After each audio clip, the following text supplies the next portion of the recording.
Hey, this is Russell again. Welcome back to part 3 of 5 of this exciting interview with Tai Lopez, who's doing some karate chops on me right here. This is part 3 of the interview series. Now, during part 3, we talk about how does a brand new beginner, a newbie, someone who's never done this before, how do they actually get started? And I'm gonna share some really cool startup stories of people who were just like you, who found out what we're doing, and because of that, they changed everything. You're gonna hear their stories, and you're also gonna hear Tai's startup story, which is really exciting as well. So with that said, make sure you watch this video, and be sure also to subscribe down below if you haven't yet, because part 4 of the video series is coming out very, very soon. I wanna make sure you don't miss it, so click subscribe, and let's get started with the next section of the interview. What would you say is the most, for the biggest beginner? I mean, they are a neophyte, they got $1 in their bank account, they never built a website. How do they get started? They start. You got this book that teaches it. What do you, sell flashlights? All right. Nah. He had a customer sell 20 million in flashlights in 2 months. Insane. It's really cool. I think the best way, and what's fun is you guys are all watching this process, right? You practice this every single day. I practice every single day. The biggest thing is get your phone out and start documenting your process of whatever it is you want to do, right? Like every single day, in this book there's a quote from Garrett White. I was speaking at this event today, and in the book he talked about most people are scared because when they get started, they're like, oh, I'm gonna start this thing and I'm not gonna be good at it, I'm gonna suck. And the reality is, like, when you first start this, you're gonna suck, right? But the whole key is, like, if you keep doing it, you'll suck less and less, and eventually you'll actually become good. And so my guess, if we went back to the Snapchats of yours, 5 years, 4, when did you start this whole game? Like, Yeah, I mean, I've dabbled in 2012 and 13. you were pretty good though for the very beginning. 2015. Your first video in the garage was amazing. So That wasn't my first one though. okay, so that's No, great to know for my first everybody. one How's didn't that do make as you well. feel? How many did you have to do before like one hit? I mean, I really started in 2013 and the big hit was in 2015. Okay, 2 years. This Yeah. is amazing. So this is important because you guys are like, oh, this is Tai Lopez, like the big mansion, everything's happening. He's got a million people are listening, but like it didn't start initially, right? Yeah. So one of the guys in here that we worked really close with, his name's Anthony DiClemente. He's got a site called the Biohackers Guide, biohackersguide.com. And he wrote this book. He wanted to get a message out. And he's trying to buy ads and all this stuff. Nothing's working. He's like, what should I do? I said, get your phone out, and every single day I want you to make one video showing like some weird biohack, and at the end of it, tell people to go buy your book. And he was like, okay. So he's like, what should I do? I'm like, just do it on any weird thing you want.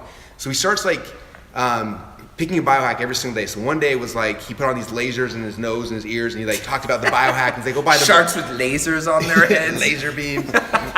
And he did it, and then like nobody watched the video. And I posted on his fan page, had like 2 people, like his mom and me were it, and like nobody listened to it. And he's like, this doesn't work. I'm like, it doesn't matter. You're learning your voice. Do it again. So next day he did another one, and he did another one, and he did it like every day for probably 11 or 12 days. And then like that day, like 11th to 12th day, he was kind of bored. And he's like, I'm gonna make a video called "How to Biohack Your Vegetables."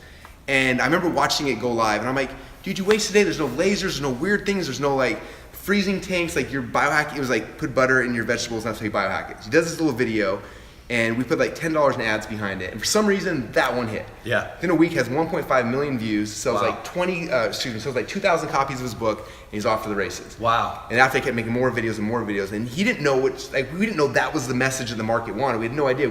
He kept doing it until like it worked. And so if you guys are just getting started, I'd like get your phone out every single day, do a Facebook Live, or whatever your thing is you're gonna do. Pick a product you want to sell. It can be yours, it could be Tai's, it could be mine, it could be, you don't have to have your own product nowadays. There's so many things you can be passionate about. Yep. Find something become an affiliate mentor box and be like, this is the great, like, every time you get your box, do a video talking about it, showing what's inside of it and why you're so excited, and just keep doing that consistently, and then put like $5 or $10 in ads behind it. And most of the time your messages aren't gonna hit, but every once in a while, if you do it right, the message will hit with your audience, and all of a sudden, like, you become an overnight success. Yeah. And that's the key. Like I said, you were 2 years, and all of a sudden that was the first video that just blew up. Yep. And went crazy. Just, you get better. I tell people forget. There's very few things in this world that you do more than once that you get worse at. So you just gotta start. You get better with progress, meaning you put one foot in front, you shoot one time, you build one website. People are always like, Tai, how can I be sure my first business is my best business? I'm like, what's wrong with you? Why would you want your first business to be your best one? That means you have the inability to learn and get better. That means you're basically some Benjamin Button idiot that you get stupider. You don't get stupider, you get more experience. All right, thank you so much for watching part 3 of our exciting interview. I hope you guys are loving this. If you do love it, make sure you're subscribed down below because I do not want you to miss part 4 or 5. They are coming very, very soon. And again, if you're learning anything amazing from this, please comment down below. I love reading the comments and let others know as well. With that said, appreciate you guys, and I will see you on the next episode where I will be actually fighting Ty. No, it's not gonna happen, but something really cool does happen, I promise.